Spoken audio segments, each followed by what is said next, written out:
right, good deal. Well, welcome everybody. Good to see all your smiling COVID-free faces. And I wanted to call the March meeting to order. And our first item of business is public comments. Ryan, do we have anybody who signed up for that this month? Nope, no submissions. That's a first in a while. Moving on to item number 3, approval of the minutes from our February 8th meeting. Ryan sent those out early this morning. I've had a chance to read through those. Didn't see any changes. Hopefully you guys had an opportunity to do the same. Any changes, updates, or motions for approval? I'll make a motion to approve those minutes.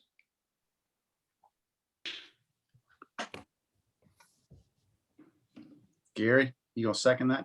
Yeah. Okay. All right, we have a motion and a second on the approval of the minutes. All in favor, say aye. Aye. Aye. Anybody Sarah not opposed? here? She's not going to be able to join us. She had to go to Charleston to take care of some COVID shots. So And we don't have Ashley either, Gary. no, but we Yeah. do have a quorum. So let's keep rolling. Right. Hopefully he'll join. Have you heard anything from Ashley today, Ryan? No, he didn't. Usually if he's not going to make it, he'll let me know. So no, Yeah. no news is usually good news, but I haven't heard from him. Okay. Item 4, reports and updates. First item is for Stacy. She's going to be on the mic here in a minute. She's going to give us a presentation and review of the comprehensive annual financial report for the year ended December 31st, 2020, right? It says 2019. It's 2019? 2019, we just got Okay. 2019 completed. Okay. Well, what took you so long? Well, we actually gave Ryan a draft back in June of last year, but I think he got involved with some things over the summer and the fall that took some of his attention. So he Okay. actually wasn't able to complete his review, Okay. write his MD&A, and get it back to us until December. So then we've issued Okay. it in January. But I Right. do. Throw Ryan under the bus. I hear you. We need to get back on our same schedule. Yep. Okay. Well, I'm gonna turn it over to you to do your review of that. And we don't need to vote or anything like that, do we, Ryan? We just need to hear it and move forward, right? All right, let's go. All right, Stacy, sure. have at it. So tonight, what I'm going to do is go through the executive summary with you. I'm not going to go through the whole audit report because the audit report itself is pretty long and lengthy document with all the different statements and schedules and footnote disclosures. So the executive summary should have been the smaller bound document that you received along with your audit report. Mhm. And the first schedule that I want us to look at together is going to be on page 2. And I'll give everybody a second or two to turn over with me and find page 2, and then we'll go through it together briefly. Okay. So if everybody's got it here on page 2, we have the statement of net position, and this is the equivalent of a balance sheet. And this is presented on a full accrual, full government-wide basis. And that means that we've combined all the funds, all the programs, all the activities of the town into one for financial statement presentation purposes. And you can see at the end of 2019, we had assets that consisted of unrestricted cash and investments of $864,000. We had restricted cash and investments. This is cash primarily restricted for beach renourishment, $9,634,000. Receivables, $139,000. Small amount of prepaid expenses of $504. Our capital assets net of accumulated depreciation, $1,474,000. That gave us total assets for the year of $12,113,000. Stacy, let me ask you a question, and Ryan, you might have to jump in. I'm looking through my emails. I don't see a document that shows all this. Did you send that out, Ryan? So the full audit is in the Dropbox as well as on the town's website. The executive summary, which she is referring to, is only been given to us in a printed version, which if It's you a haven't smaller stopped by the bound town hall, document, it's- has executive summary on it. How would I have gotten that? So I believe you're the only town council member that has not gotten a copy of it because you haven't come in here and I haven't seen you. But I can drop one off to you. It's a matter of a few pages, but all the same information is in that full audit that's in the Dropbox. Mhm. It's Yeah, just this is just basically a summary, the summarized version. a summarized version. So liabilities, we had accounts payable and some accrued expenses of $665,000. We had unearned police revenues, $960. Unearned grant revenues, $2,867,000. And these were grant revenues received from the state for the beach renourishment. These were grant funds that we had not spent at the end of 2019. Had a small amount of compensated absences or our vacation payable of $6,600. And then we had our bonds payable, the new bonds that we issued for the beach renourishment project of $2.8 million, which left us with total liabilities at the end of 2019 of $6,340,000. Difference between assets and liabilities leaves us with our net position or our net equity of the year, and that was a total of $5,773,000, of which $1,474,000 is our investment in our hard capital assets. Restricted is $3,401,000. Once again, that's primarily for beach renourishment, and then unrestricted net equity $897,000. If we turn over to page 3, we have the statement of activities or the income statement. This is also presented on the full accrual basis of accounting. And you can see that for 2019, we had general revenues that consisted of our state and local aid taxes, $825,000, franchise fees, $46,000, state shared revenues, $346,000, unrestricted interest, $12,000, other miscellaneous revenue sources of $25,000, for total general revenues of $1,256,000. We had programmatic revenues, which are revenues specifically related to certain programs of the town, which consisted of charges for services of $65,000, operating grants and contributions of $3,344,000, capital grants and contributions of $35,000, for total program revenues of $3,445,000. Our expenses for the year were $7,304,000, which left us with our change in net position or a net loss on the full accrual basis of accounting of $2,602,000. Once again, that loss is primarily attributed to the beach renourishment project. We started off the year. Hey, Stacy, hold on for just 1 second. Just Gary, I know for your benefit, under the Dropbox folder, under audited financial statements, there's a financial folder. If you look on page 5 and 6, I think she is now on 5. She's on page 7. Yeah, page 7 of the audited financial statement. So that's where you can follow along. Even though she's reading the summary in that printed document, I think she might be on page 3. It's on page 7 in the document that was in our Dropbox folder. So go ahead. Sorry, I just want to make sure Gary could follow along with that. We started the year with net position of $8,376,000 and then ended the year with our net position or net equity of $5,773,000. Then if we turn over to page 4, we have a schedule of the revenues and expenditures of the governmental funds. Now this schedule is presented on the modified accrual basis of accounting, which differs from full accrual. And then this is more of a focus on current financial resources. So more on cash inflows and cash outflows, as opposed to reporting long-term capital assets and long-term liabilities like we do under full accrual. So you can see that for 2019, we had revenues that we collected, accommodations taxes of $825,000, franchise fees of $46,000, police fines of $16,000, state intergovernmental revenues of $346,000, interest of $173,000, special events $44,000, donations towards the underground wire project of $108,000, donations for town hall construction $47,000, brick sales used towards town hall construction $14,000, grants, once again primarily grants from PRT for the beach renourishment $3,037,000, and then other miscellaneous revenue sources of $11,000 for total governmental fund revenues $4,673,000. Our expenditures were for administration $291,000, law enforcement $459,000, judicial $8,300, public works $41,000, building $60,000, Tourism and promotion, 102,000. The beach renourishment project, 6,238,000. Capital outlay purchases of 61,000, and then debt service on the new bonds that were issued, 45,000, for total governmental fund expenditures in 2019 of 7,309,000.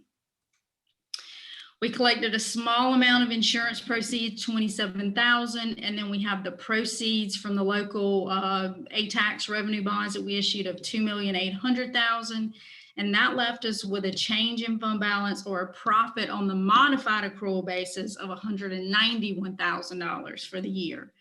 We started off with combined fund balances of 6,868,000, and then ended the year with the fund balances of 7,059,000.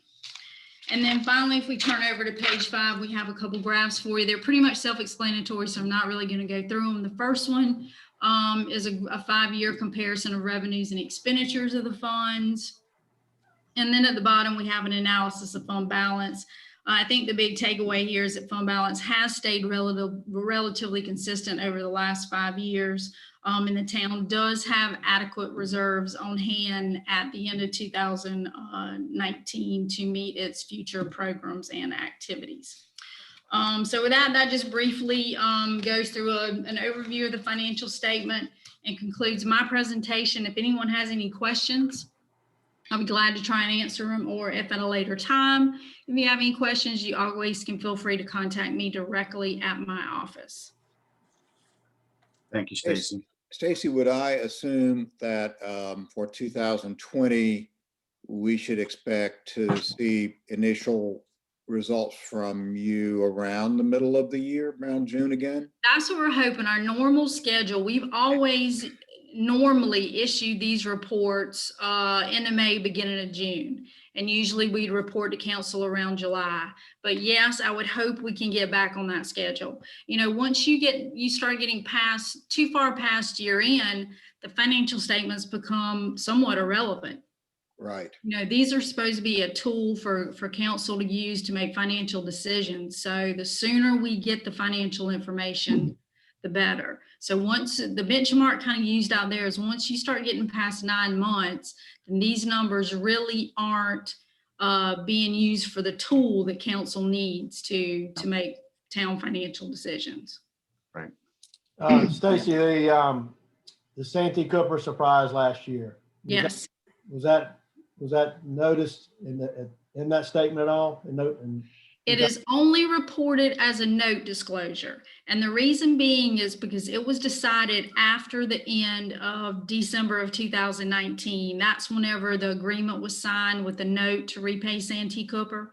So there is a note disclosure that explains the situation, but that note will not be reflected until 2020 when Santee Cooper, it's my understanding, Ryan, correct me if I'm wrong, but it's my understanding that Santee Cooper is going to start taking your 5% franchise instead of, in lieu of you making an actual cash note payment. That's how it's going to work.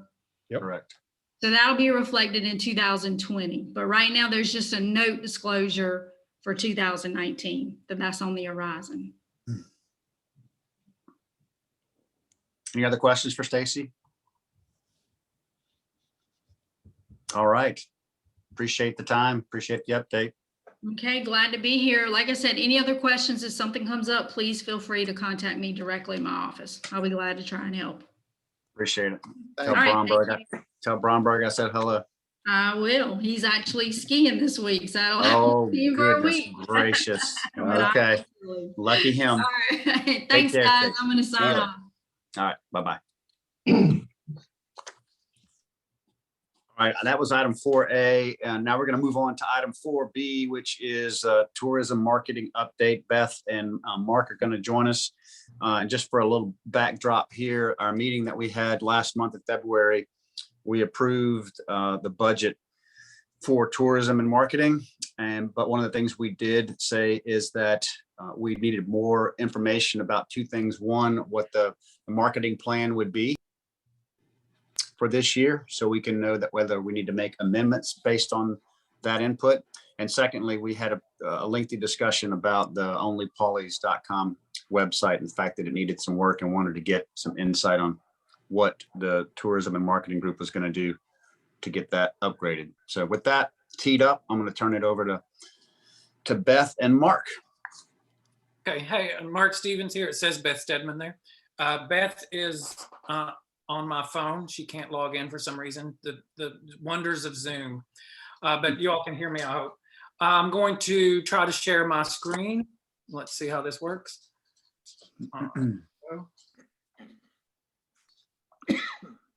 Okay, can you all see that? We can. Okay, so I'm going to take you through a little bit of 2020, so you get a sense of what we went up to. The first bit is Pineapple Public Relations, who we work with for your social media and your email marketing. And so these are some results from 2020.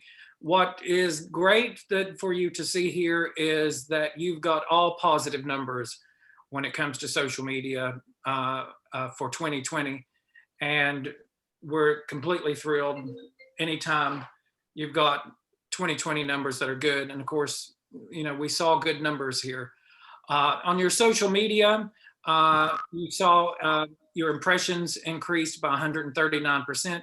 Engagements, that's when people are, you know, sharing or commenting or whatever, up 109%. Post link clicks up 46.5% there. Year over growth up. Social media management, you went up in followers. More people are following Only Pawleys on Facebook. Your impressions, your clicks, all this year over year. So we're comparing to the previous year. So you went up. You had positive gains throughout the entire year.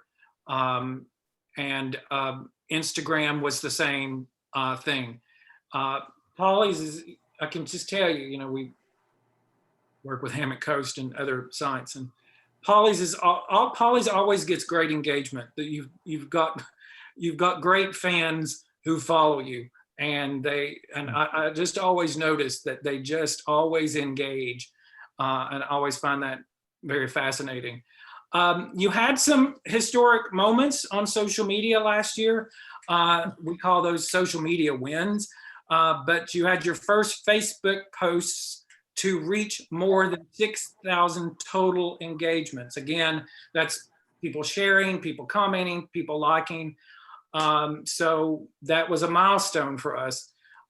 We saw similar with Instagram, where you had your first post reaching more than 1,000 likes. And you see, you know, some of the pictures here. By the way, we can send you this report, so you've got it in front of you. And you can have that to go over in more details.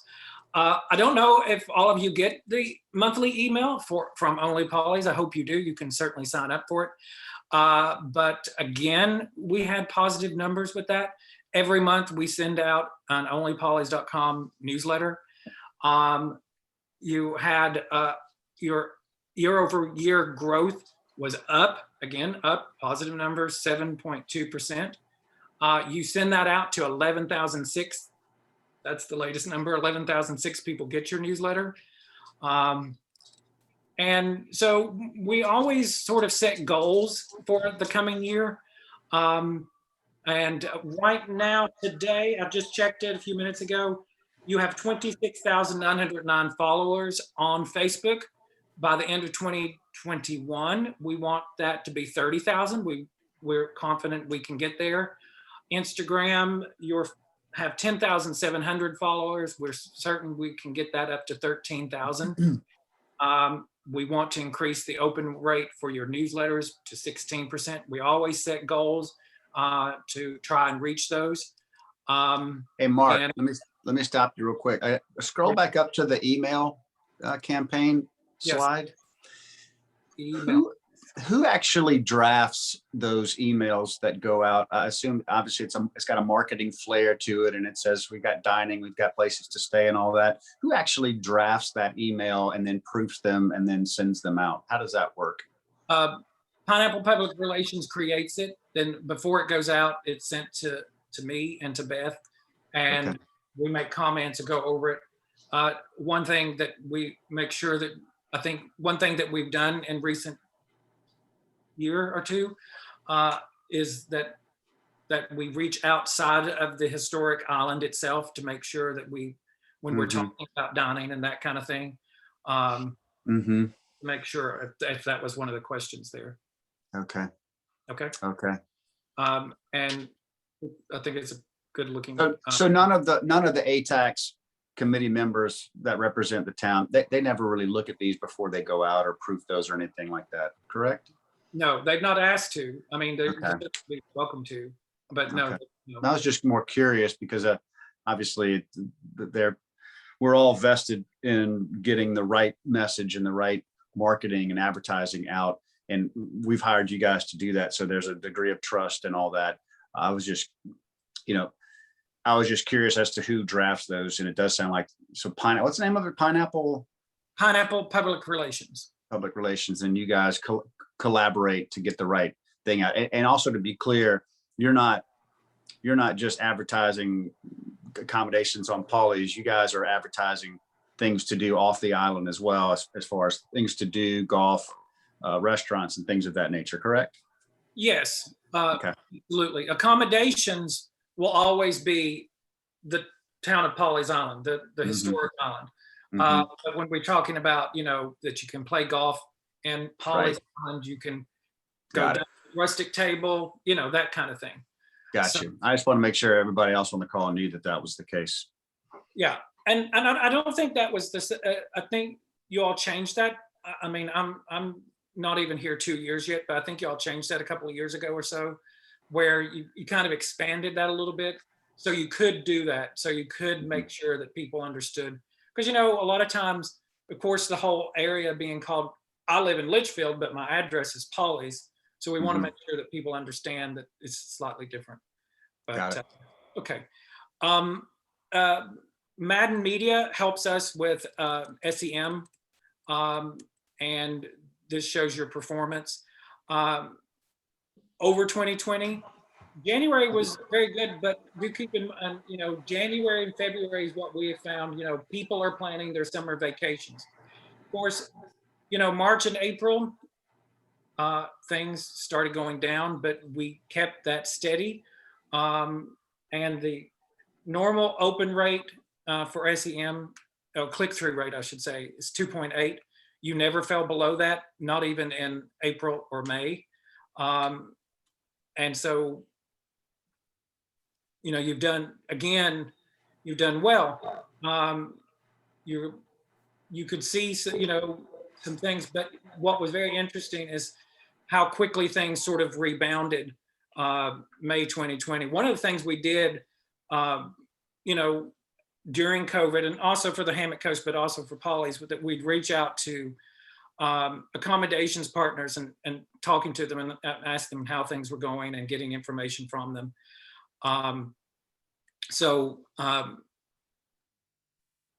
We were lucky, we have a location that, is based on vacation rental properties, and they're not completely, they're not based on hotels. And so it was what people were looking for. And we did a story on the Seaview Inn on and how they pivoted to offering the entire inn rather than the individual cabanas or rooms. To make sure that people were more comfortable. So, that everybody was pivoting, and they did a good job of doing that. We did some photography back in November of 2019, and we used some of that photography in new creative ads.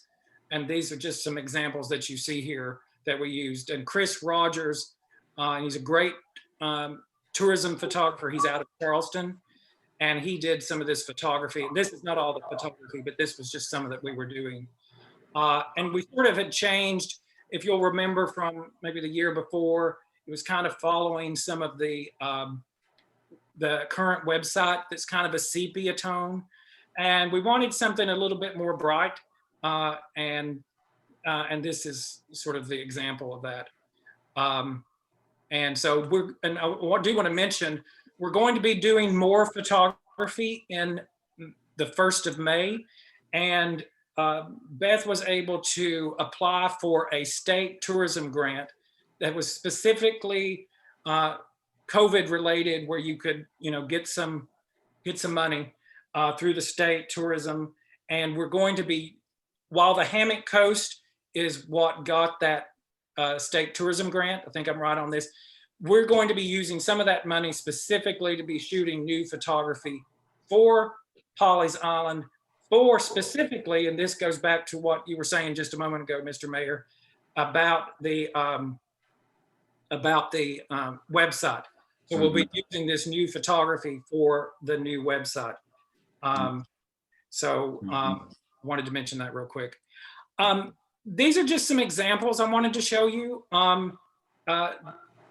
Despite COVID, I think I can say that I can preface almost everything with that for 2020, but we still were getting good press and good word of mouth out there.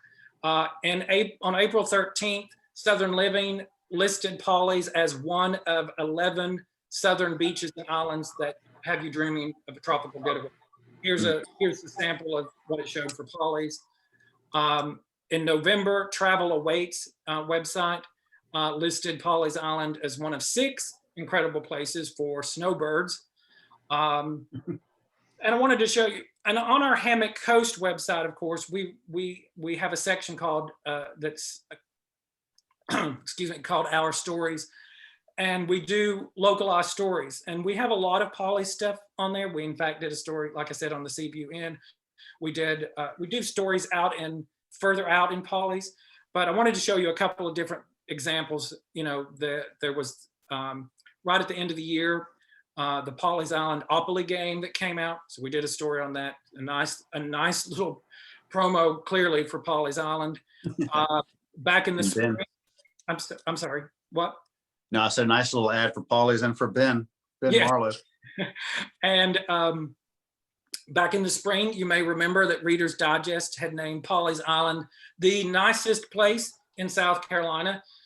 We were in the running for the nicest place in the US. We did not win that, but we got a lot of good press out of Pawleys Island being the Reader's Digest. And there, this leads me into Lori Rowe Communications, helps us with public relations for the town of Pawleys Island and your tourism. We actually had a couple of press trips this year, people coming to cover. We didn't have a lot of that, clearly as normally as we might, because people were not traveling, not even the reporters and editors from, and some of them started going into it and near the end, but we did have a couple of those, and was able to set that up. And Lori Rowe's team is very good about that and keeping us abreast of all those things.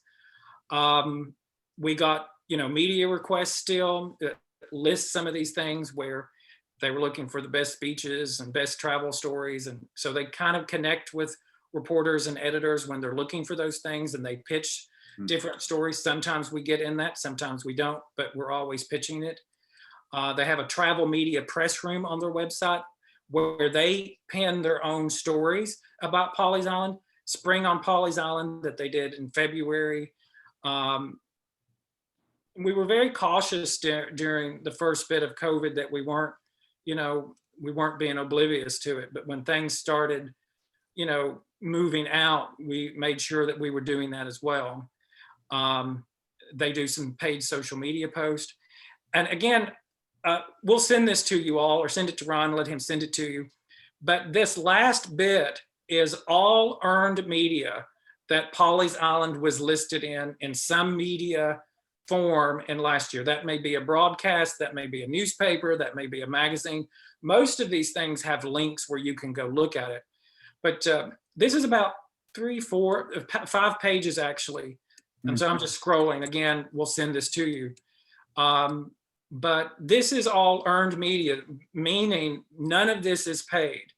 Of course, you're paying us, we're paying Lori Rowe and her team, but that's about $12,000 for Lori Rowe's team. But if you look at this last number, if you add all this stuff up, what you would have had to pay for it if you were buying an ad on this station or in this magazine or in this newspaper, it's $103 million worth of estimated value. Right. So it's a good use of someone who knows how to reach out to people, who's constantly, being fed information from reporters and editors on what they're needing. We get these things from them. We get things from the state where they'll send us, we get it. I got something this morning, and in fact, from SCPRT, where they were looking for a specific thing. And sometimes we've got, it might be something from Pawleys, it might be something from Murrells Inlet. But so it's a good connection with these things. I did want to mention, and you'd already mentioned it, but I was going to talk to you about it. Your new website, we have put out an RFP bids for creation of a new website, because that website needs drastically to be updated. Big time. So far, we have had 6 companies express interest. They've asked for the RFP. Their deadline is March 19th, I believe. So we should have all the bids in by March 19th. I'm forgetting the exact date. We're wanting it done by mid-July. Beth can text me if I'm wrong on that. Hey, Mark, do you know what we paid for that website, onlypawleys.com? Have any idea? That precedes me. I do You may not have that, but we need to get our money back on that website because, and I'm not being ugly, I'm just saying that, you had, I believe it was you that reached out to me for some feedback on the website. That, Yes, I did. and so I took the time to do that, and I was really surprised at how under construction it appeared to be. Number one. Number two, I sent it over to what I would call a social media / website expert who works, for one of my companies, and he sent you probably 2 or 3 pages of changes and updates that need to be done. I guess, and I'm not trying to put you guys down or be nasty about this, but all of those ads that you showed us are driving traffic to onlypawleys.com, because that's ultimately where they're going to land. You want to drive them there and sell Pawleys Island or places to stay or places to go. And that website is almost, I want to use the term under construction, because there's so many links that don't work. And even when you, on the homepage, you click discover Pawleys or discover, I forget what it says. I'm not on the page right now, but it takes you to a page that has nothing on it. And so, again, sooner the better on that website. I don't know what you guys have budgeted. Can you share what you guys have budgeted to build the new website? I do want to say too, though, we agree that the website is in dire need Inadequate. of overhaul. And so I'm looking here. I've got to look at it in my papers on what the budget completely is. But we won't know exactly what, of course, they're sending in. We didn't. My thought, I don't have it here in front of me. I apologize, but I believe it's Okay. 17,500 is what we've got budgeted. Say that again. Say I that again. believe 17,500. I believe that's what's budgeted for in the That sounds light. budget. That sounds light to me. It sounds like a lot, but it also sounds light, because I feel like Pawleys is a premier destination. Like you just said it, everybody has positive things to say, and the interaction and on Facebook and social media is really good. Pawleys has a brand, and that website needs to welcome people that says, yeah, Pawleys is it. Pawleys is a wonderful place to go vacation. So I don't know whether it should be 17.5 or 12.5 or 35, but whatever it is, it needs to wow whoever's landing on that page, because obviously you guys are paying a lot of money to advertise and put onlypawleys.com as the, hey, I got your attention now, go here and learn more about where to stay and what to do. And then just a loud thud is not good. So, Right. and then by the time I guess it's right now where people are looking for places to stay this summer. So they're looking at only what's there now. And if we get something done, I'm not saying to fast track it, because July, if that's as soon as you can do it, that's one thing, but that's only going to help us in 2022, really. Might help us in the fall. But And anyway, you get my drift. yes, I mean, we could spend your entire budget on a website too. I mean, it's True. we have only a limited amount of budget, but the ATAX committee has approved the spend as they did the last time, whenever that would have Okay. been. But you know, Okay. I think we can get we can get a really good website for that. I really do. You know, we and do keep in mind too. You know, we have we just did 2019. Sorry, time has no meaning anymore. A brand new website for City of Georgetown tourism. We did that, and we spent 10,000 on that, and that was building it from the ground up. They didn't even have a website to even go by. So I think we did something nice for 17.5, and I think it will be very much more interactive. That's what we've asked for. We just finished the Hammock Coast website last year, so yeah, look for that to be, and we want it done by July. We don't want it extending on. We realize it needs to have a new site. Okay. Okay. We do have some marketing spend as well. I think you'd asked about that. Of course, this same thing with public relations, with Pineapple, with your social media, with SEM. We've got some print stuff. You have an ad in AAA magazine every issue. Their Carolina issue every issue this year. Our State magazine out of North Carolina. It's one of the biggest, most popular magazines in the country. Atlanta magazine. We'll have an ad in SCPRT's annual tourism guide vacation piece as usual, and we'll keep working for you. We of course promote you on Hammock Coast as well, because Pawleys is part of that. So, and like you said, Pawleys is a great place. People love it. It's got, you know, it's name recognition. You can't beat it, and that's why you've got all of these people writing about you wherever you're at. WMBF, I don't know if you saw it, was down the other day and did about a 3-minute piece on the nightly news about Pawleys last Tuesday, I believe. And we helped Lauren. It's part of Exploring with Lauren, which is one of their new reporters. And so we've been helping her with stuff along the Hammock Coast. And last week was Pawleys Island. She went over to the island itself and did a piece. She also went over to the mainland and talked to Chef Adam over at Rustic Table, and she went up and got a lesson in making an original hammock. Cool. So anyway, Cool. So if you have any other questions, or again, I can send this. Ryan, would you want me to? You've got a copy of it, but if Ryan can send it, or we're happy to send it to anybody, or answer any additional questions that you ever want. Hey, Mark, does the Hammock Coast have longevity? I mean, are you guys planning to continue that name and push that that brand? Absolutely. It's getting more popular all the time. In fact, we're seeing it being used more and more in media, not where people are using it or talking about Hammock Coast. Lauren with Brook Green Gardens, Lauren Joseph sent me an email the other day, in fact, where she had someone coming and wanted to buy tickets, and they'd sent an email, and the person in the email said, "We're coming to vacation on the Hammock Coast, and we wanted to find out a little bit more about Brook Green." And she had sent that to me because she used to do what I'm doing and promoting the brand. There you go.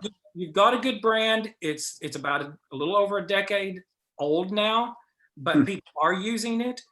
We see that in hashtags. The Hammock Coast social media is about at 60,000. The only other site that would be comparable in this county is Brook Green Gardens, and we're close to that.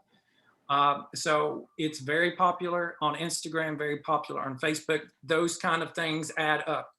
And it is It is. It's doing well, and I think it's going to continue to do well. Yeah. And I think it's a good thing that, again, I've only been here less than 2 years in this job, so it has, not to do with me. But Yeah. but I think it's great that people did stick with it, because Yeah. you've got to do that. Yeah. And I think it's a great name. And quite frankly, Hammock goes quite nicely right back to Pawleys Island. May not Yes, be it does. Island, but it does Yes, have a it great does. connection.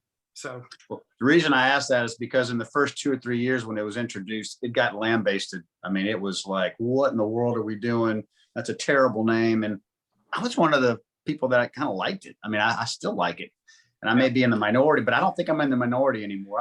It's not perfect, but it's unique and it speaks to laid back here. So I'm glad to hear that it's going to continue. So, because I think it works personally. But anyway, you have any more questions for Mark before we move on, guys?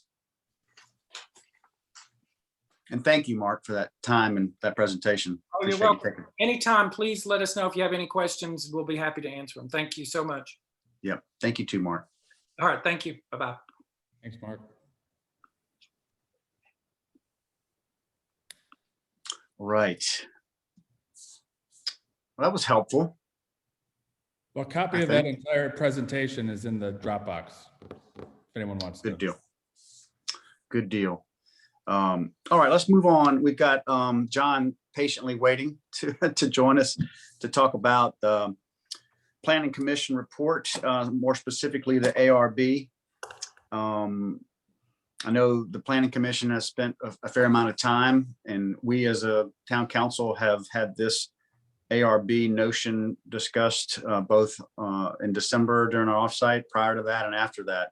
So I believe and feel good about the work that the Planning Commission has done. I think they've distilled their recommendations, I'll call them guidelines or suggestions, have distilled it down to 6 of them, of which I'd like to talk about now. John's going to present those and share some sketches with us. And I feel like it's important before John starts that the last thing we want to do is tell people what they can't do. We want people to be free to kind of build what they want, but at the same time, we don't want people building big boxes if we can help it. It's just not consistent with the Pawleys architecture, the look and feel of what it's been historically. I know some of those things have changed recently. And also, but at the same time, we don't want to accidentally devalue somebody's property by limiting what they can build on a limited footprint. So there's a lot of nuances to this. John's going to walk us through each of the guidances or the guidelines, if you will, of what they've come up with. And what I'd prefer to do is have John walk us through all 6 of them without interruption. And then we can go back through them one by one and say yay or nay, or hey, I have questions about that one. Okay, John, we'll turn it over to you. All right, thanks, Brian. Yeah, we've spent a lot of time. I think we've met every month during this last year. And when I think back where we were and where we are now, I mean, we've just spent so much time on this. I've talked to people at Nags Head, the mayor of Charleston, Joe Riley. Some of y'all probably know him for 40 years. We had a real good Zoom call with him, and Winslow Hasty was the CEO of Historic Charleston Foundation, or is a CEO last week. I mean, I've tried to talk to every possible resource I could, to see what we could come up with to preserve our unique, beautiful, historic Pawleys Island. And as Brian knows, from the very beginning, I didn't want to be a dictator, or I don't think anybody in the Planning Commission wants that either. Say how many palm trees you can have or what color you can paint your house.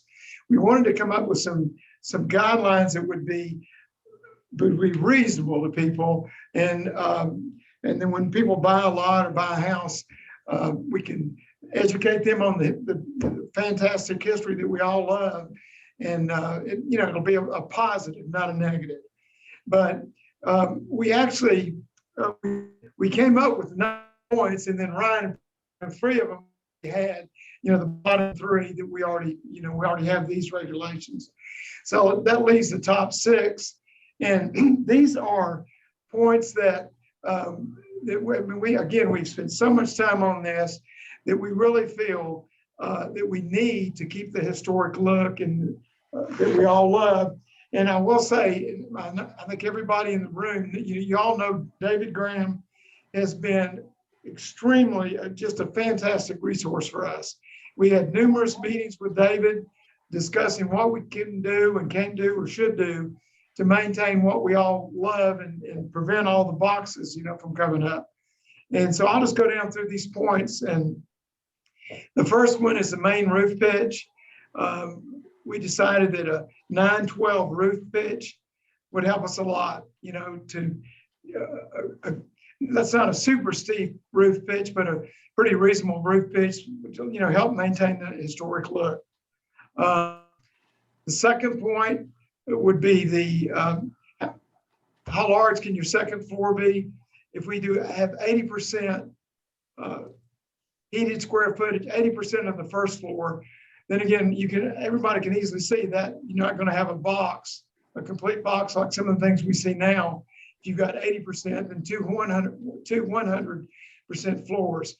So that was the second thing that we had. The porches, and we talked about the porch situation. But again, with David's critique, we felt like that the porches at a good Pawleys house would have 50% of the perimeter of the first floor.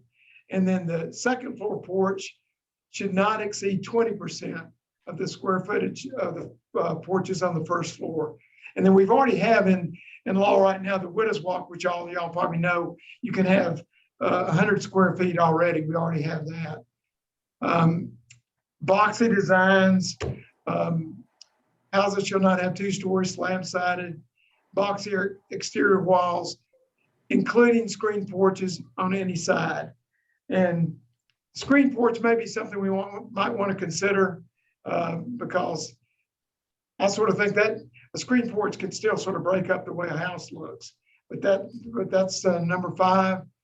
We might want to consider talking about that a little bit.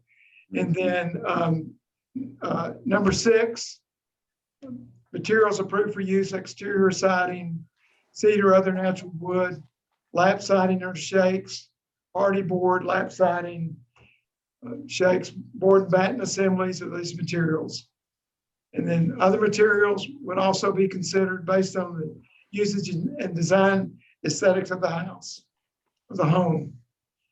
Materials not approved would be aluminum siding and stucco systems.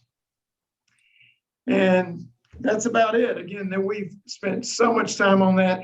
We had a meeting last Thursday, and by unanimous vote, we were recommending that y'all consider this is a good start to consider for establishment of ARB. Thank you, John. I appreciate that. What I'd like to do now is just go through them one by one again. Now we've got a kind of a holistic view of it. We can go back through each one and we can sort of either say, yay, that looks good, sounds good, or hey, I've got some heartburn with this one and here's why. So let's start with number 1, the main roof pitch, the 9/12 roof pitch. I don't have any issue with that, but I'll open it up to the other council members and see what they think. Is that the same thing we have now? I know we made some adjustments. No, now it's 7/12.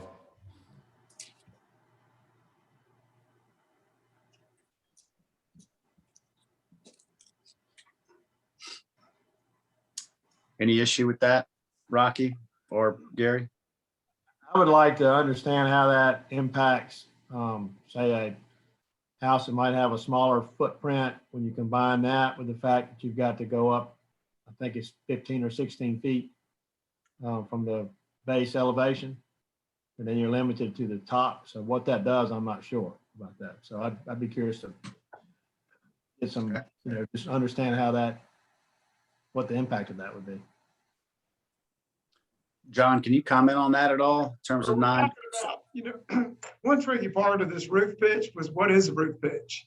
You see a lot of houses, or some of these new houses are going up, oh boy, they've got a steep roof pitch. Well, it may be just on a little dormer, stuck on top of their roof, and that's a 9/12. And so what we're talking about is a 9/12 on the major portion of the roof. And, we feel like that in itself will help cut down that boxy design, house. That's why we came up with that. And again, with David's guidance and critique of looking at, I actually designed a chart. I probably should have given that, we should have probably put that on the screen with all these different roof pitches. And I think people found that interesting. They could look at it, but that seemed to be the best one to try to the most reasonable we all felt. John, how many people were at that planning commission meeting? Was it last week when you guys voted on? We had all the unanimously? two members there, Is that seven people, 6 people? 6 people. I think that was Okay. Okay. All right. That might be something, Gary, if you want to spend some time with David, if you can, and go and talk and discuss some of that, because all of this, I believe, ties together in terms of, you really don't, maybe some of them you can do without the other, but between the second floor, 80%, which is number 2, and the 912 roof pitch, 80%, all of that kind of ties together, I assume, right, John? That's right. All of it does, really. Well, let's leave that one for now, because that might warrant some follow. What about second floor size? 80% of first floor heated square footage. It seems like to me that's a reasonable way to try to achieve a reduction in the amount of boxiness that we are seeing on the island now. But I go back to what Gary said earlier, and I think I know, John, I get the sense that y'all have just put in so much darn work on this thing, and I know your group's probably sick to death of dealing with all this and ready to move on to your next issues. But one of the things that strikes me is, going back to what Gary said, it would be great to kind of understand, taken in the aggregate, what is the impact on particularly some of the more restrictive properties that people have, either, a smallish building footprint. When you start changing the roof pitch, you've got the elevation requirement because of FEMA, and you've got the maximum peak height restriction. I guess I think, Ryan, that's set by the county, or is that our regulation, the overall height? That's our own. So ours is different than the county. So, when you set all those things together as in a cohesive way, what impact does it have, particularly on somebody that's trying to deal with a really, really small lot? And I've looked at a couple of cases, but I'm sure there are just many, many, many. And that would help me a tremendous amount to understand that we don't do unintentional harm here, while all of us have great intentions in I think the overall notion here is fantastic, and I'm very supportive of it, but I just don't want to have unintended consequences because we didn't take a look at some real live examples and understand the impact on those real live examples. And that's, Gary, I kind of got a sense that's really where you were headed with your thought. I feel like ARB came out of what I'd classify as unintended consequences. When we raised the elevation, the first floor elevation, and we didn't really raise the elevation of the peak of the roof. People had to get creative to get around that. So we were, I don't think anybody intended that the fact that we might save a little bit on flood insurance, led to big boxy houses, potentially. I don't know if that's always the case, but the bottom line to me is kind of unintended consequences, and how do you vet them and understand what they might be going forward. So for example, I'm a whole lot better with an ARB if I had somebody tell me today that they didn't plan on building on the house. Well, none of us do if we've had a house on Pawleys for a while, but we've all seen hurricanes come through, and the unintended becomes inevitable, where you have to rebuild your house. So I'm just curious, John, is there any allowances for, let's say there's been a house there for 40 years and it comes down, it's a nice looking Pawleys house, but maybe it doesn't have that same pitch. And maybe it's 3,200 square feet but it had porches up on the second elevation because they had a beautiful view. Is there any allowances to build back exactly what we had? If everybody kind of agrees it's a good looking house and it sets the character of Pawleys Island, or everything starts from scratch, whether it was an existing house that everybody liked, or a lot that never had a house on it, or a lot that where a house was torn down to build something new. Is everybody on the same plane? Gary, that's a good, I think that's a really good point, that what you're saying, if a house is, everybody in South Carolina doesn't talk about if, they talk about when, as we all know in the hurricanes. If a house is, say, is completely destroyed, something like, or another disaster, I don't think the planning commission at all is intended to say, no, now everybody, anything that goes up has got to, satisfy these requirements. I think what we really are more concerned with right now is this new construction. Not the current old houses that, like you said, I know some of the houses you're talking about, they're just unique. And if they were taken out, I think we'd have to canvass everybody, but I think they'd be fine with that, be able to build your house back just like it is, or somebody's house. Well, I think some of these old houses, if the hurricane takes them away, there's going to be a lot of things that have to change anyway, because if you rebuild them, there's a lot of code that you have to abide by that you can't get around anyway. Some of that, Brian, would be the technical stuff, on the code side as opposed I agree. to the aesthetic side. Yeah. I agree with that. I think what we're really, really more concerned about, and I think you all do, is just, to keep these people from building these giant, huge, just running the whole ambiance, the history of the island. And not if something happens to an old house. And I think everybody will probably agree with me on that. I agree with you on that. Because I think there's also a mentality of, well, it's too late. I look up and down the island now. There's so many houses that don't fit the aesthetic anymore. Why are you trying to limit what people can do? It's already done. That's one school of thought. Another school of thought is, okay, let's put down a marker right now and do everything we can to protect the lineage, the history, the character of what made Pawleys so special. Because we just talked about it in the marketing of Pawleys Island and how unique it is. If we're no longer unique, then just go to Garden City or go anywhere else and stay in 7-bedroom houses, because you can put as many people in there as you want to. And hey, and that's property rights. You should be able to do whatever you want. But at some point, we've got to get serious about, we're going to protect the heritage of the island. I mean, we've got a beautiful creek, we've got a beautiful ocean, we've got a renourished beach, all of those things. And you're right, there are some smaller lots that we have to give some allowance or some contingency for. And also, it's like the sign ordinance out on 17. When I was on planning commission, we rewrote the sign ordinance, because if a hurricane came and it blew away a neon sign with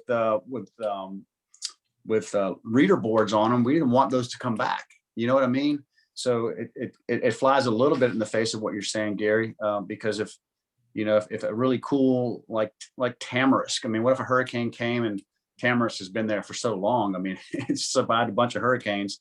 If Tamarisk got destroyed, what would you want to be able to build back there? Well, you'd probably want to have roof pitch. You probably want to have, you wouldn't want it to be boxy, because it's not boxy now. You've got a lot of old historic houses on the island. And can we replicate all of those? Probably not. But can we do something that gets rid of these massive block houses that get 3,999 square feet and looks like something in Garden City? Now, I'm not trying to put Garden City down, but we ain't Garden City, period. So I get that there's a lot of reasons not to do this, but I think there's more reasons to do this than there aren't. That's my soapbox. So I would love for us to figure out ways to make this work instead of figuring out ways, well, that doesn't work because of this and because of that.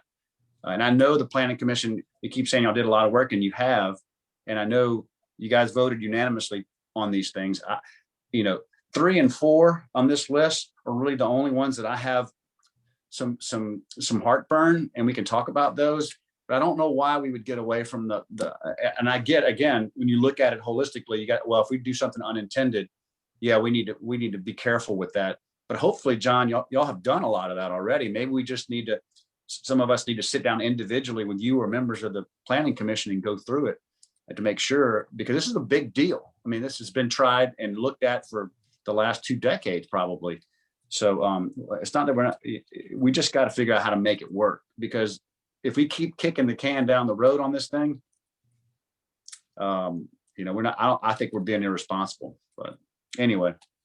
Hey, Well, we John, tried let me ask you- voluntary before, and it never worked. People didn't go on with it. And we suggested that.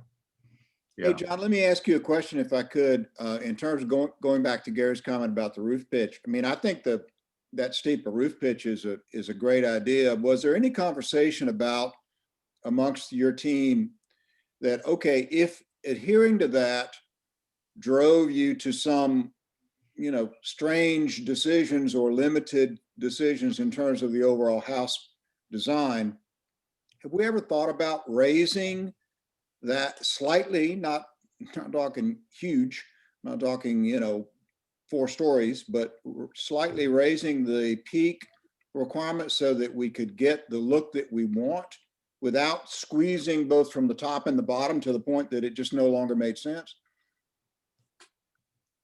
Well, we didn't really, it seemed like that, I know some of the conversation when we raised the roof pitch, I think some people just built higher ceilings. Isn't that right, Ryan? In some of these houses, somebody told me that. So I think everybody's sort of nervous about just continuing to go up and up, higher and higher. I don't know. Again, David helped us. He was invaluable of helping us. We told him what we wanted. We told him what we wanted to preserve, and numerous meetings, conversations. This is what we came up with, with his critique, really. I mean, we could always run something by him and see what he thinks, but. Just to give you a brief history of, what's taken place over the last 3 years in terms of the roof pitch. So up till about 2.5 years ago, it used to be a minimum 612 roof pitch, and it was a max building height to the top of the roof of 30 feet. And that was measured from design flood elevation, which is base flood elevation, which is what the FEMA maps make you elevate to. And then the town is a 3-foot freeboard. So if you're in a VE 15, the bottom of the structure has to be at 15 feet above mean sea level, plus the town's 3-foot freeboards would be 18 feet. And then the 30 would start from there. So with a 612 pitch, and 30-foot kind of building envelope from the bottom to the top, a lot of contractors were complaining that wouldn't allow them to have design with very high ceilings. And there was a movement to have even steeper pitch. Well, all that's doing is, you go like this, and then you make it a little bit steeper. Well, then that's got to come from somewhere, because it makes the house more roof now. So it would only make them smaller ceilings. So the compromise was go to a 712 pitch, so it gets a little bit steeper, but then increase that from the maximum height from 30 to 35. So that's what we did about 2 years ago. That's what the Planning Commission decided on, working with David Graham. Town Council passed it, and that's what we've been working with for 2 years. So we're 712, 35-foot height. So we've already elevated it 5 more feet. So they could be higher 5 feet. By doing this, now you're talking about a 912, you're making it even steeper. So now you've got even more roof. So the only place, if you're already like with a house with a 712 roof and you're already maxing out that 35 foot, well, if you make it steeper, well, that makes it more roof. So the only place for that house the only place to take that from is the ceiling heights. So what it's going to do is by making it steeper, it makes it more roof, and then you're going to have smaller roofs. So the place where this is going to be a huge problem, and I've been consistent in mentioning this, and I'm not saying because I'm trying to mess things up, but I just want to make sure everyone's aware, is when you've got these really small lots, which we have a lot of them, it's going to make it an enormous challenge for them design-wise. And I think that just needs to be considered before any decisions are made. Mm-hmm. Well, that's really kind of what I was saying, is that, some real life cases, particularly on the small lots, to understand the impact of these changes. And all of these changes, I think, are positive, and in a perfect world, they would be awesome. But as we know, the world is rarely perfect, and we've got an awful lot of small property. And as we take down small homes on small lots, which we've got a lot of, the old small homes that will ultimately be taken down over time, again, each one of those design issues is going to be quite challenging, I think. But you know, Brian, to kind of come back to your strategy of looking at these things one by one, you want my opinion? I'm with you. I think number one, number two are fine, along assuming that that roof pitch doesn't cause what Ryan is saying in terms of ceiling height issues. It could. Well, I think other than that, I think 1 and 2 are fine. I think 3 and 4 need to be thought about some more, because I think the unintended consequences of those on the small lots will be substantial. I agree with that. More than we imagine, I believe. I agree with that. I think that number 5 is fine. I think number 6 is fine. That's just, you know, where I am to try to speed this along a little bit. Yeah, a comment just came in. I was trying to read it while you were talking. I heard everything you said, but you know, we now have a fully seated we've got the zoning board of appeals and all of that. It may also be that we put some requirements in place, and if someone has a smaller lot and they have a hardship, we've got a variance scenario, a variance process that people can go through to mitigate some of these smaller lot concerns. Now, again, we don't want to do anything that purposely infringes or hurts smaller lots, like you're talking about the items 3 and 4 with the porches, because that sort of squeezes the house, if you will, off of the property lines and creates some inherent problems with even getting close to 2,500, 3,000 square feet, much less 4,000, because we definitely don't want to do that. But I do think it's a valid point that if we do have a variance process for some of these smaller lots, I'd hate to define 2 different ARB requirements depending on what size lot you have, because then you really get into some messiness there. I'd love to be consistent. So anyway, I 1, 2, right, what you said, 3 and 4, we need to take a harder look at those. Let's just kind of get through these 6 for now. We can come back, but what about number 5? And you can pinch the screen too, by the way, if the characters are not big enough, you can pinch the screen out and read on from there if you don't have a hard copy. I kind of like what John said earlier about maybe we ought to think about whether those screen porches should be included in number 5 or not. I agree with that. I don't see any reason to shall not include screen porches. But other than that, I mean, I think, you know, I would even say, John, and I think you've done a lot of work on this, I believe, when we think about boxy designs are not what we want and won't be considered, you know, is there a way to add in some things that, you know, these are the design elements that we will consider. And if you're going to achieve that second floor reduction, here are the kind of elements we would like to see there. And item 2, you said, like an item 2? Yeah, kind of broaden that. Or an item 5. I mean, you could put them either place, perhaps. That's true.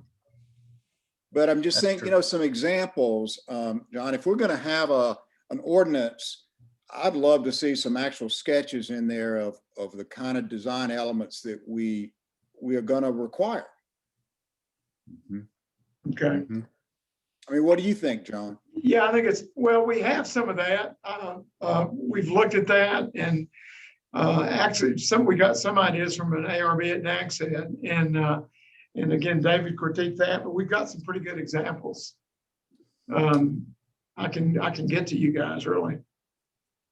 Okay. That would help that, yeah. Let's look at number 6. You guys think about number 6? I'm good. Gary?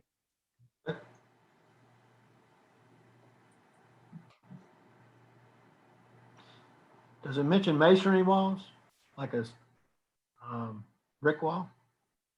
Okay, other materials also to consider. Okay.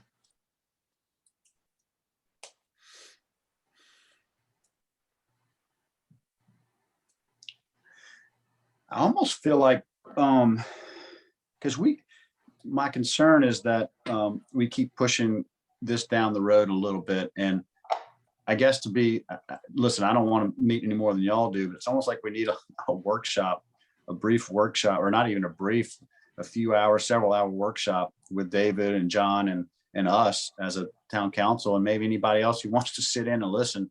I don't want it to be a free for all either. We obviously got to get feedback and make sure that we're doing the right things, but this requires some time and some diligence. But when I say time, I don't mean 6 months. I mean some time invested in looking at these in detail and looking at some specific examples and what is the impact on smaller lots, what is the impact on the setbacks, the height, all of those things. I think we may need to do that. I am aware that there are several houses being planned, permitted in the near term that I would hope that those houses would see what we're doing and want to play in the sandbox, so to speak.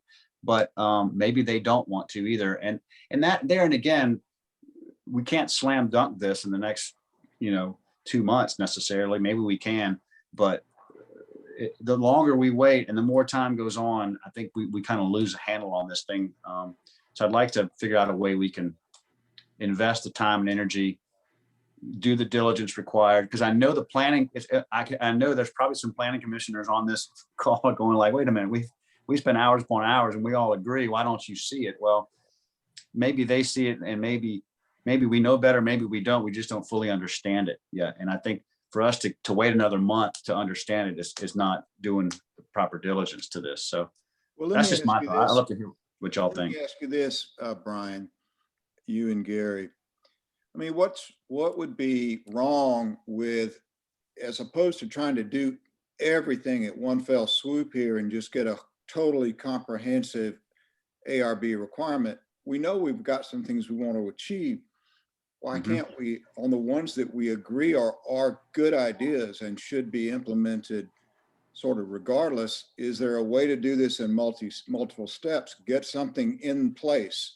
Yes. It gets us down the road, moves us more toward the solution that we want, and then give ourselves the time to iron out some details and then come back with a revision and make it more of a living process. We learn as we go. We see what people do with the designs, and we like it or we don't like it, and we adjust and stay on top of this thing. But I think if we just wait and don't do anything and wait until we've got a whole comprehensive approach that we all love, we could be here next year talking about 2022. Yeah. Yeah. It's a good thought. That's a Go ahead, great Gary. point, Rocky. Great point. Mhm. Yeah, it's almost like Rocky, if you just said, all right, let's do 1, 2, 5, and 6. Obviously, we don't want unintended consequences. But if you did 1, 2, 5, and 6, those four building permits come in under those ARB guidelines, and then we learn from them, right? We see what they do with the porches and how they work within that. Now, we don't want to penalize these people, obviously, but at the same time, if we feel confident that's consistent with the Pawleys look and aesthetic of what we're trying to achieve, I think we want to be fair. That's the other word that I haven't heard yet. We want to be fair, and I think we are trying to be fair, but at the same time, we're also trying to make a positive step forward in the near term. And I think that's a good point, Rocky. Gary, what you think? I think if you allow people who already have houses to kind of keep the aesthetics of what they've got and take a special consideration for that, then you get rid of a lot of objections right off the bat. And plus you acknowledge that a house on the south end or a small creek house on the north end is completely different from an old Pawleys house in the middle part of the island. Mm-hmm. If somebody wants to duplicate what they already got, if a hurricane takes it out, then a lot of consideration is taken for that, and hopefully they can do that. Again, I think that takes away a lot of objections and worries a lot of people might have. That's a good point. And do you see something like that going through an appeals, or like a variance or an appeals process, where we kind of, whether it's a resolution or something that's included to say that, look, our intention is not to keep you from building back what you have, it's to keep from building down an old Pawleys house.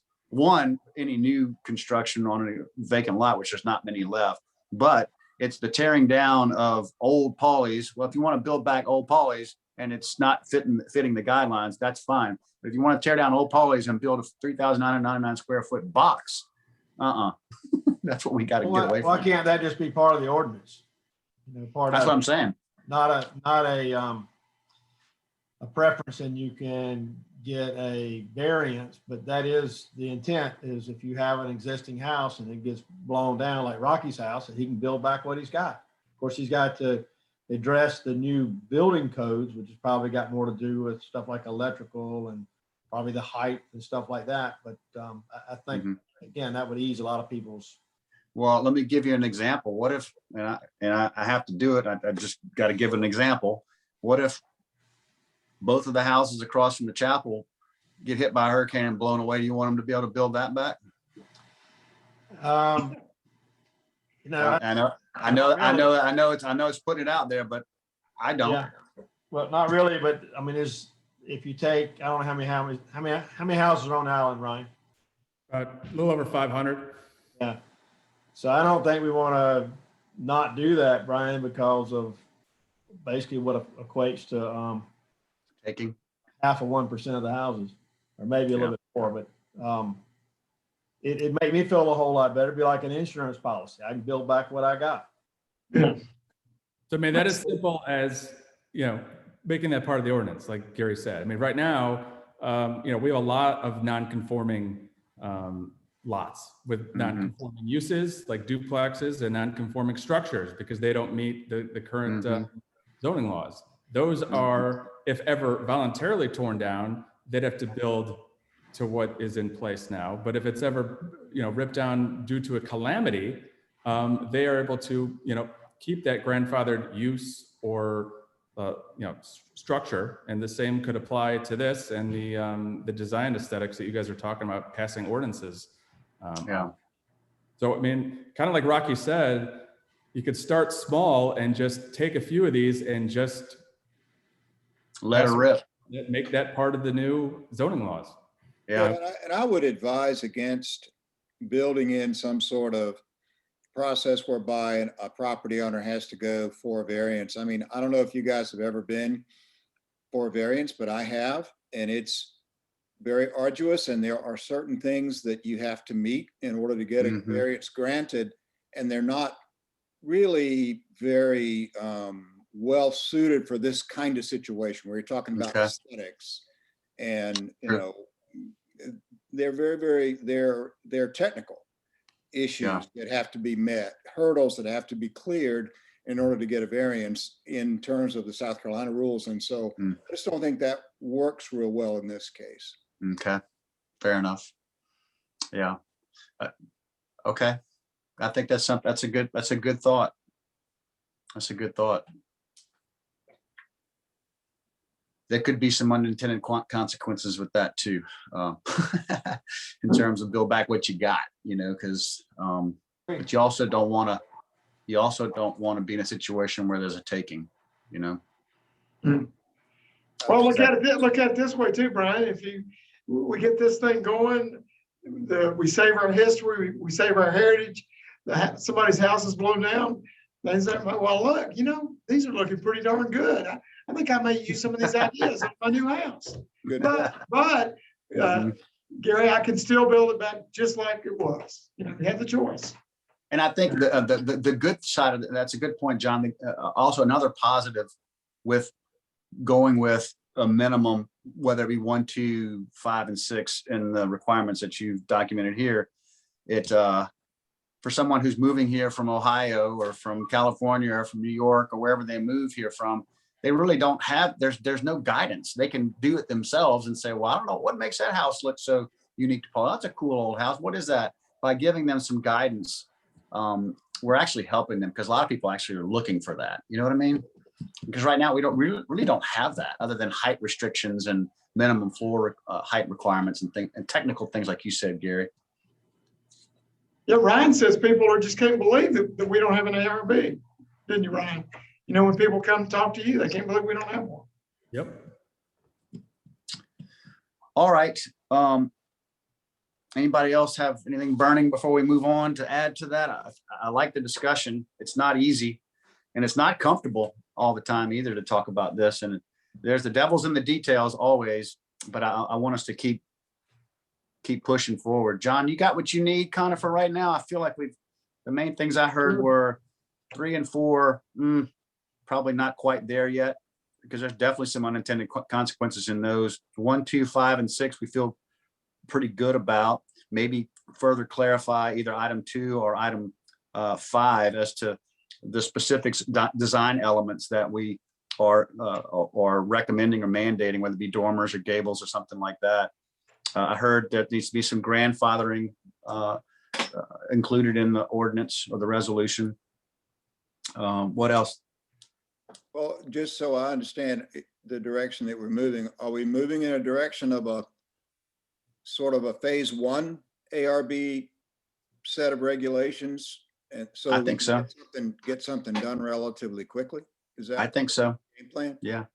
I won't John, call what do it you think? fast track, but Reasonable?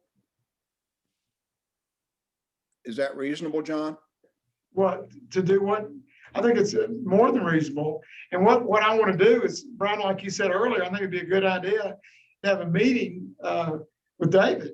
And then even before we have the meeting, I'll make sure he gets some of these thoughts, comments that we've talked about tonight. And he can be thinking about it. And I think we could get a lot accomplished. And y'all could hear it from him. What we might be able to do or not do. okay. How's that sound? Okay. That sounds good. I'll We can do work it, on we can setting do it something week up. after next. I'll be skiing next week, but I'll be back. And I'll be at Pawleys. Lucky dog. I'll work on setting something up, John, because We'll do it. none of us want to spend any more time meeting, but in order to do this, I think we need to make sure we flush it out. And I think if we go with the 1, 2, 5, and 6, and have some conversation around the porches and all,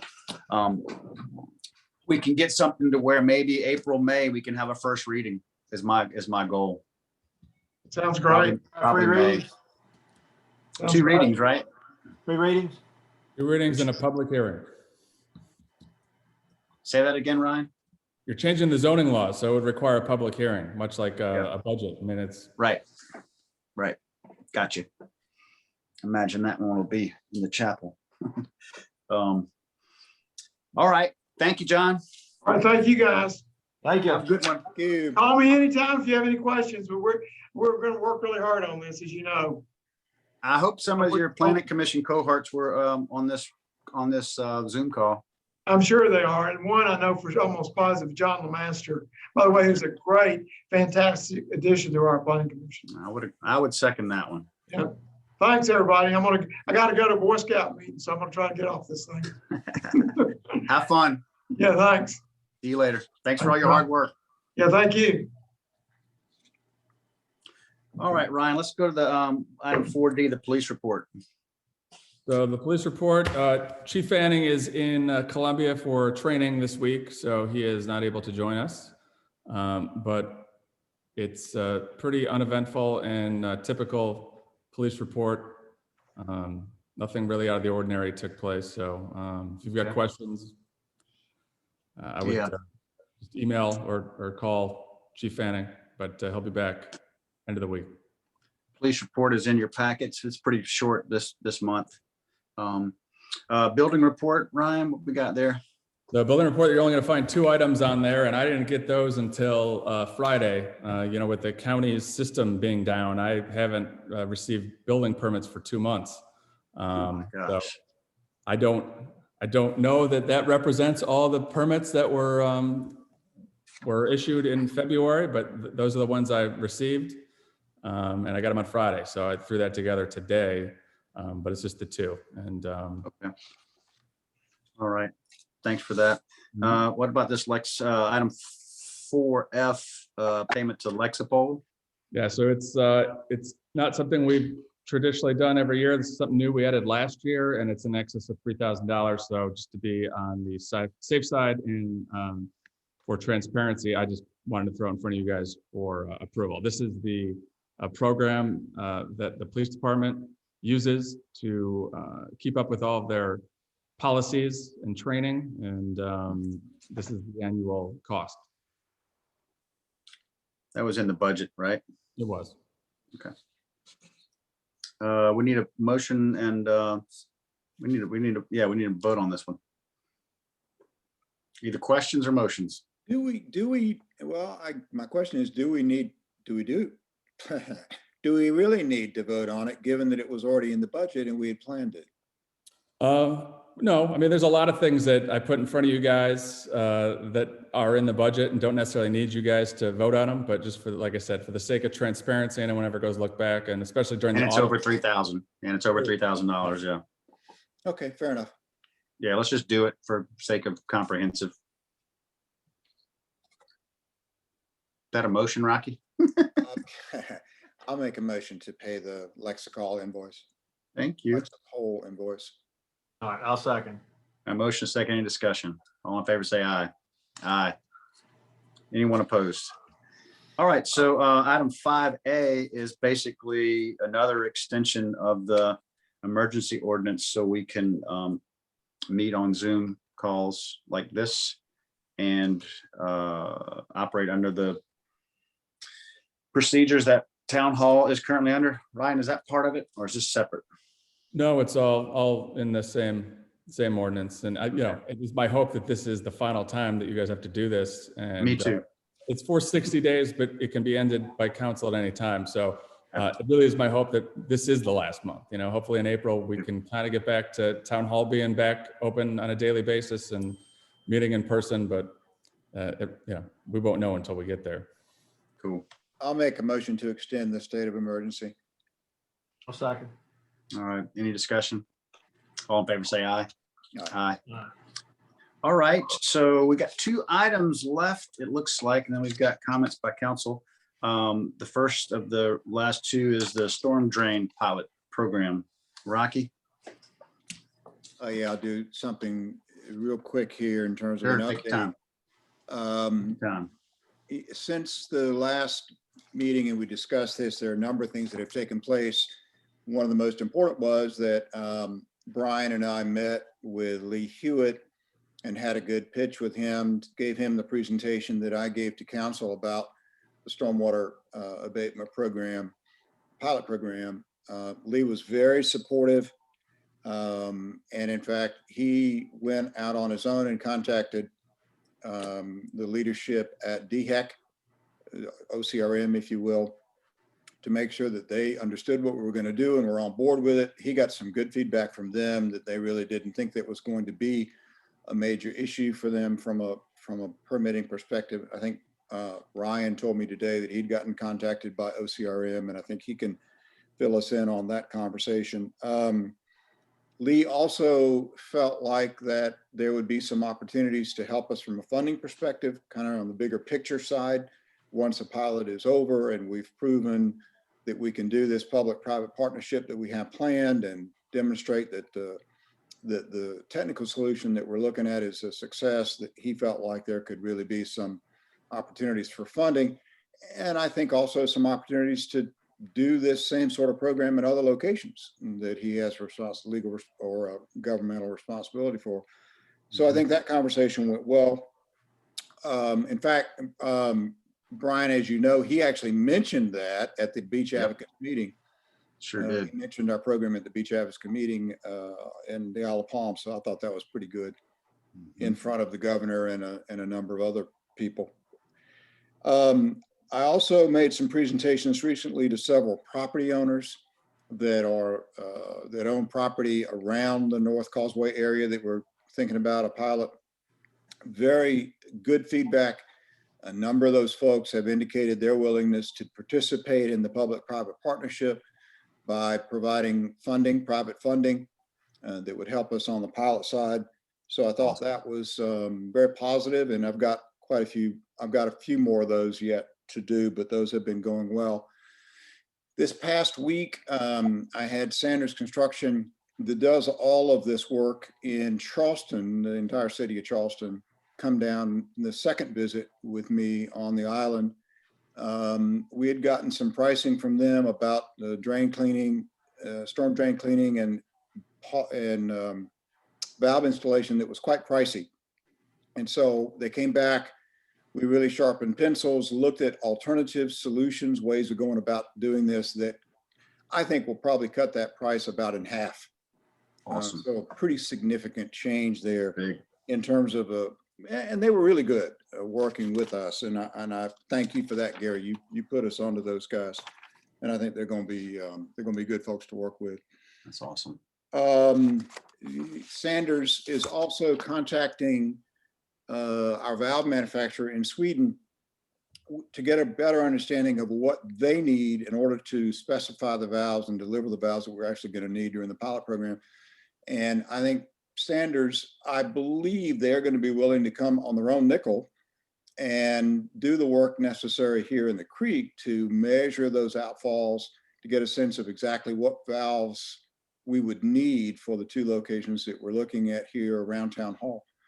So once that's done, we can order those valves, get WAPRO to deliver them, schedule the cleaning of those storm drains at the same time, and do the cleaning and the valve installation simultaneous or right one after the other, so that we minimize the number of mobilizations that the contractor has to do.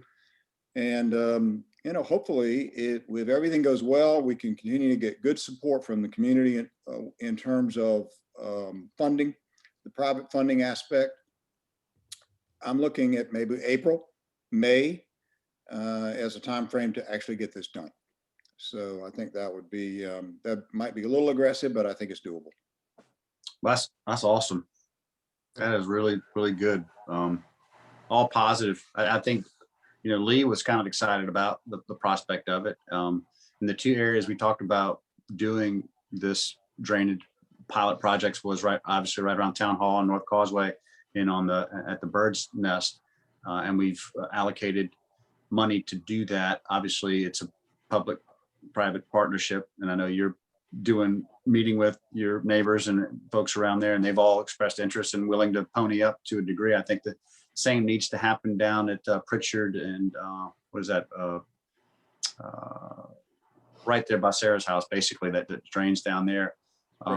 But there'll need to be some conversations and some drumming up of support and funds to do that there. But the town has budgeted for both pilot projects to be done. So that's awesome. That's really good. There's some king tides coming up too in March, aren't there? Right? Yes, there are. That we'll get another look at. Maybe we can get some before and afters this month. Would be Good good. to get some more drone videos, perhaps. Mhm. Any questions, Ryan or Gary? I mean, I'll make a comment. I think it's a great solution for a island-wide problem that's, combining public money and private money to get it done. It's a great solution. Awesome. Good Ryan, deal. you may want to just talk a second about the call. I think you got a call from OCRM today, didn't you? I did. So Blair Williams, who's pretty much head of all the critical area permitting on the beach and the creek side, who I've worked with on numerous projects, namely the beach renourishment project. But he said he talked to Lee Hewitt. Lee Hewitt asked him to reach out to me so we can kind of go over the logistics and what it is specifically that we're doing, where we're going to be doing it, and basically do everything we can without the necessity for a general permit. So Awesome. I think we're going to be fine. And he's going awesome. to be out here in about 2-3 weeks, and we'll meet and go over it. And so we're all on the same page. That's awesome. Awesome. Good stuff. Thanks for that, Ryan. All right, let's go to item 5C, which is kind of an update on the conceptual designs for the new official town logo. I think we first talked about this back in 2020. There's always been some discussion about the logo and maybe improving that, and it's got some flaws. It's been a good logo for a little while, and then Alice Otis took some time to reach out to a graphic designer, and the turtle was a concept that we looked at, didn't love, but in the meantime, I have reached out to Will Harmon. He's been very gracious with his time. He's a student at University of Virginia, and he's been very responsive and helpful, and he's talented. And so I've been working with him a little bit to take some of design concepts he came up with, and I think Ryan's going to be able to throw those up there in a second. Came up with the idea of a gray man, a logo with a gray man on it, and I think some of you guys have seen that. Also, as we move towards more of a, that's the second one. You can leave it there if you want to, Ryan. We also talked about the fact that one of the unique things about Pawleys, and we talked a lot about it during this meeting, are the historic houses. I mean, it's considered to be America's oldest seaside resort. So by having a really cool old house that personifies Pawleys' aesthetics and character would be pretty neat. And if you look really closely on the left side of the porch, you might see a gray man right there. Just as a little funny or a little kind of nuance to the logo that not everybody would know he's there. It's kind of cool. And then the third concept, as I shared, let's look at the gray man one real quick. Yeah, there you go. Yeah, these are 1 and 3. I'll call them 1 and 3. But the first one is kind of the gray man. Obviously, the legend of the gray man. We all know what that is, and kind of cool idea. And then obviously, as I shared feedback with a handful of people on the gray man and the old Pawleys house logo, one of the people came back and said, "Hey, how about a hammock? You know, Pawleys is known for hammocks." And so I had asked Will, and he graciously created the logo on the right-hand side that you see there. So obviously, this may not be where we ultimately end up, but I do like the concepts a lot as far as the old historic Pawleys house look. I'm not going to give too much opinions on the ones in front of you here, but and let you guys weigh in. I like them both. I don't love the gray man only because I don't know if we can have a spirit, or even though it's positive spirit, because he only shows up when there's a storm coming. But I got a question. Those trees, are those coconut trees? yeah. It's funny because I asked Will about that this morning. I was like, dude, you got to make those palmetto trees or oak tree or something. I don't think palm trees. And I showed it to Sassy too, and she was like, I don't know. It maybe, I don't know what that is. But you get the idea. Yeah. Pull Fran and have Fran come look at that, see what she thinks. What about a live oak? A live oak might be better. A live oak might be better. Or a short palmetto tree, maybe more Pawleys-esque. But what do y'all think? I'll wait to hear what y'all think before I tell you what I think, because I always tend to do that. I think we need to keep getting some things to look at. Okay. We need to open the window to other people look at and get their opinion at some point.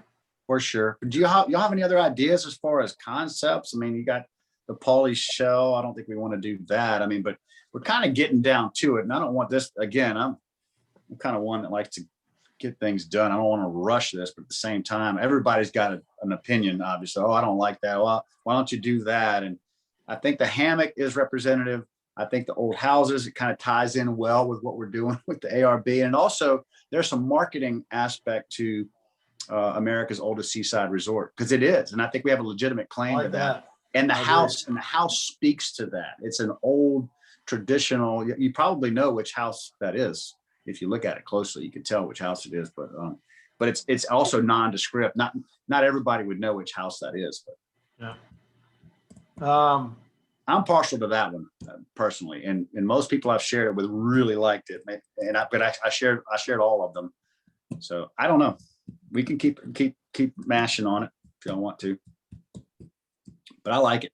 I like that one. We can improve that one, but I like having the gray man on the porch. It doesn't dominate, but it's there. It's kind of cool.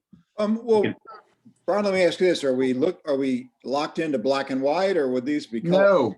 No, these are concepts. Yeah, I think they definitely need to be color. And I didn't want to sway by putting colors. I wanted you guys to look more at concept. What do you think we need to be portraying as an image, historic or otherwise, for Pawleys? And I always think marketing, and I always think obviously we're a historic place. So what conveys history? I don't know. Like the America's oldest seaside resort. I like an old building. Chapel might be interesting. Yeah. But, okay. What's that? Pawleys, and they've got all those items. They're kind of Pawleys Yeah. Island, you know, I mean, it'd be Yeah, nice to have some of that in there.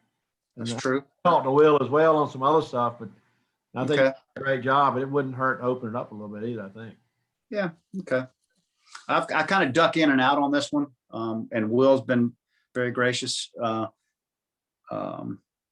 He's done a really good job on it, but I'll keep working on it. And I think the Pawleys is a good idea because the pieces are like a bicycle. What are the pieces? Do y'all remember? I mean, there's a poly shell, there's, Yeah, Pauly shell. There's like four. They're really cool. He did a really nice job with that Yeah. game. But anyway, I'll keep working on it. I'll bring something back for y'all in a month or two.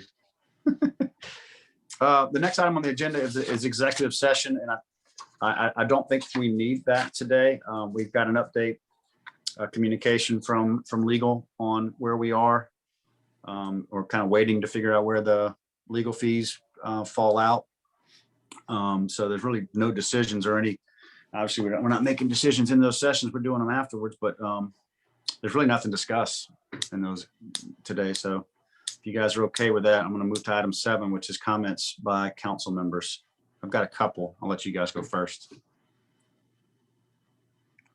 you I got don't any. have anything, Brian. Okay. Gary? no. Okay, 2 real quick ones. I know this is not longer than we normally go, but 2 of them are, we probably need to bring up either in the next meeting or maybe in May, the discussion about 2 year versus 4-year terms.